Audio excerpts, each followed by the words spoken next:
if statement பற்றி போகிறோம். if statement, else statement நம்ம ஏற்கனவே பார்த்துருந்தோம் if else. ஆனால் இப்போ மறுபடியும் ஏன் பார்க்குறோம் அப்படின்னு பார்த்தீங்கன்னா, போன தடவை நான் கொடுத்தது வந்து கொஞ்சம் காம்ப்ளிகேட்டடாக இருந்த மாதிரி இருந்தது கோடு. அதனால் இந்த தடவை அதை கொஞ்சம் ரொம்ப சிம்பிளான கோடாக கொடுப்போம் அப்படின்னு சொல்லி இந்த மெத்தடில் எடுத்து வந்திருக்கேன். இந்த மெத்தட் வந்து இருக்கிறதுலே இதுதான் வந்து ஒரு சிம்பிளான மெத்தட்னு சொல்லலாம். ஸோ வந்து உங்களுக்கு ஈஸியாக புரியும். ஏன்னா நான் அடுத்தது வந்து if else போயிட்டேன்னா நெஸ்டட் இஃப் போகும்போது உங்களுக்கு கோடு 2 பக்கத்துக்கு வரிசையாக வந்துகிட்டே இருக்கும். என்ன பண்ணுறன்றது வந்து உங்களுக்கு புரியாமல் கூட போயிடலாம். அதனால தான் இருக்கிறதே என்னால் முடிஞ்ச அளவுக்கு அதை வந்து சிம்பிளிஃபை பண்ணி ரொம்ப சிம்பிளான ஒரு மெத்தடில் கொண்டு வந்திருக்கேன்.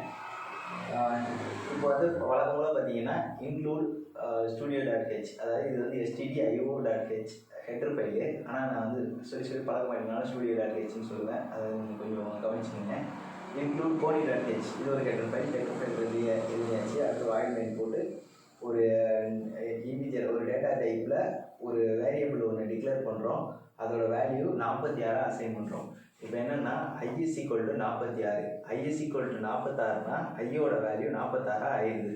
இது வந்து சிஎல்ஆர் எஸ்சிஆர் வந்துட்டு கிளியர் ஸ்க்ரீன் எதுக்காண்டி போடுவோம்?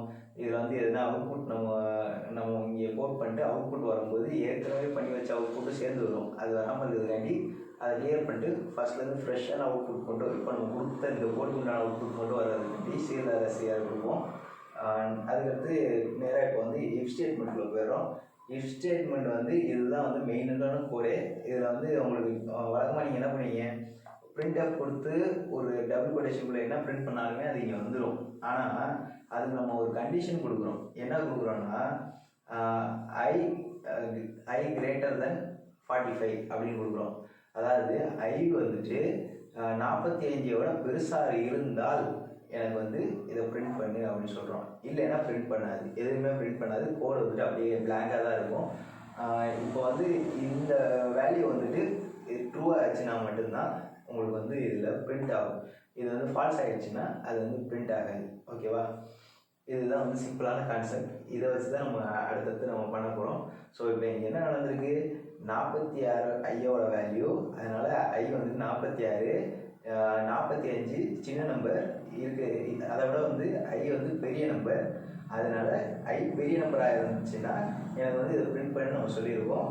ஸோ ஐ பெரிய நம்பராக இருக்கிறதுனால இப்போ வந்து அது வந்து பிரிண்ட் பண்ணிடுச்சு. ஓகேவா? நம்ம வந்து ஓல்டு மேன் வந்து பிரிண்ட் பண்ணணும்னு சொல்லியிருக்கோம். ஓல்டு மேன் வந்து பிரிண்ட் பண்ணிட்டாங்க. இது வந்து உங்களுக்கு ஒரு ஓட்டர் ஐடியில் வந்து 18 வயசில் இருக்கவங்க வந்து ஃபில்டர் பண்ணு அப்படின்னு சொல்லி அந்த மாதிரி கூட எடுக்கலாம். அது மாதிரி நிறைய இதுக்காண்டி நம்ம இதை யூஸ் பண்ணலாம். ஒரு ஏஜை வந்துட்டு அவங்கள வந்து தனியாக ஒவ்வொருத்தவங்களையும் வந்துட்டு ஃபில்டர் பண்ணி எடுக்கிறதுக்காண்டி நம்ம யூஸ் பண்ணிக்கலாம். இந்த மாதிரி நிறைய விஷயத்துக்காண்டி நம்ம இதை யூஸ் பண்ணலாம். நம்ம ரியல் டைமில் நம்ம பண்ணும்போது நீங்கள் நிறைய இது பார்ப்போம். அடுத்த இது வந்து இஃப் எல்ஸ் பார்க்க போகிறோம்.